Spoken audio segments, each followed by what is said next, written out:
जंतर मंतर पर भड़काऊ नारेबाजी में फंसे बीजेपी प्रवक्ता।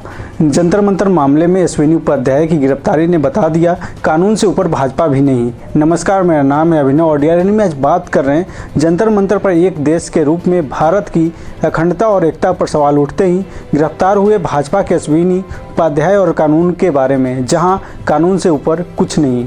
भारतीय संविधान में यूँ तो तमाम चीज़ों का वर्णन है, लेकिन जो बात इसे बेहद खास और लोकतंत्र के रूप में भारत को सशक्त बनाती है वो है इसमें एकता और अखंडता का जिक्र। संविधान में एकता और अखंडता का मतलब है राष्ट्र के सब घटकों में भिन्न भिन्न विचारों और विभिन्न आस्थाओं के होते हुए भी आपसी प्रेम और भाईचारे का बना रहना। ध्यान रहे, राष्ट्रीय एकता में केवल शारीरिक समीपता ही महत्वपूर्ण नहीं होती, बल्कि उसमें मानसिक, बौद्धिक, वैचारिक और भावनात्मक निकटता की समानता भी आवश्यक है।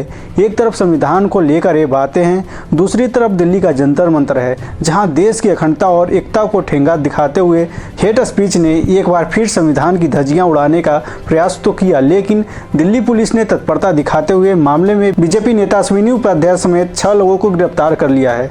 आरोपियों में विनोद शर्मा, दीपक सिंह, दीपक, विनीत क्रांति, प्रीत सिंह शामिल हैं। इस पूरे मसले पर विस्तार से चर्चा होगी, लेकिन मामले में उपरोक्त 6 लोगों को गिरफ्तार कर दिल्ली पुलिस ने पूरे देश को स्पष्ट संदेश दे दिया है कि कानून से ऊपर कुछ नहीं है, सत्ताधारी दल से जुड़े नेता भी नहीं। बताते चले कि बीते दिन संसद भवन से कुछ ही कदम की दूरी पर स्थित जंतर मंतर पर देश में औपनिवेशिक युग के कानूनों के खिलाफ एक प्रोग्राम हुआ था, जहां कथित तौर पर मुस्लिम विरोधी और हिंसा के लिए उकसाने वाले नारे लगे थे।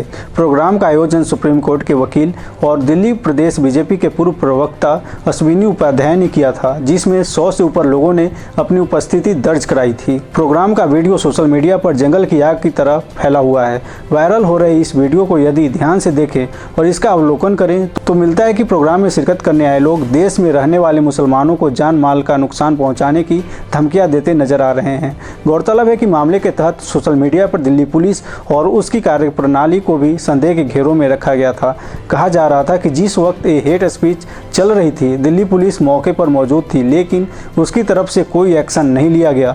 बाद में जब मामले में दिल्ली पुलिस को घेरा गया तो गिरफ्तारी हुई, जिसकी पुष्टि खुद दिल्ली पुलिस के प्रवक्ता चिन्नम बिस्वाल ने की है। पुलिस की तरफ से तर्क ये भी दिया गया है कि आयोजनकर्ताओं की तरफ से प्रोग्राम की परमिशन नहीं ली थी।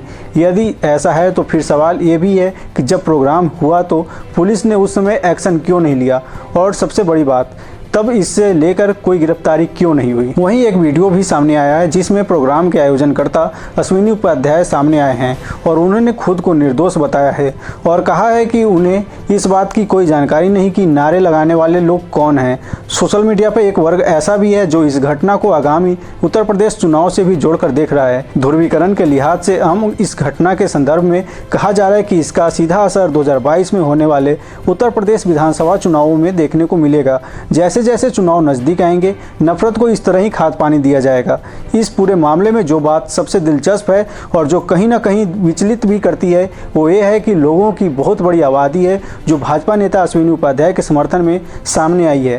ट्विटर और फेसबुक पर ऐसे हैशटैग बनाए गए हैं जिनमें अश्विनी उपाध्याय को बेगुनाह बताया गया है और तत्काल प्रभाव में उनकी रिहाई की मांग की गई है।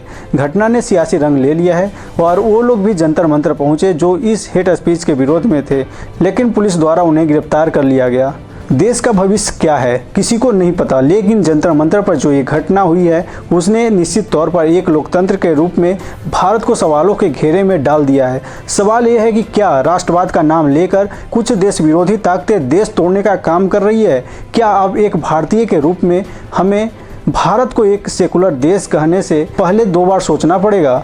बहरहाल पुलिस ने इस मामले में 6 लोगों को हिरासत में लिया है, जिसमें भाजपा के नेता अश्विनी उपाध्याय भी शामिल हैं। भले ही दिल्ली पुलिस मामले को लेकर आलोचना से 2-4 हो रही हो, मगर भाजपा नेता की गिरफ्तारी ने इस बात की तस्दीक कर दी है कि देश में कानून और न्यायपालिका से ऊपर कुछ नहीं है, फिर चाहे वो सत्ताधारी दल भाजपा ही क्यों न हो। इसी तरह हमसे जुड़े रहिए और देखते रहिए दी3 का स्पेशल प्रोग्राम DRN।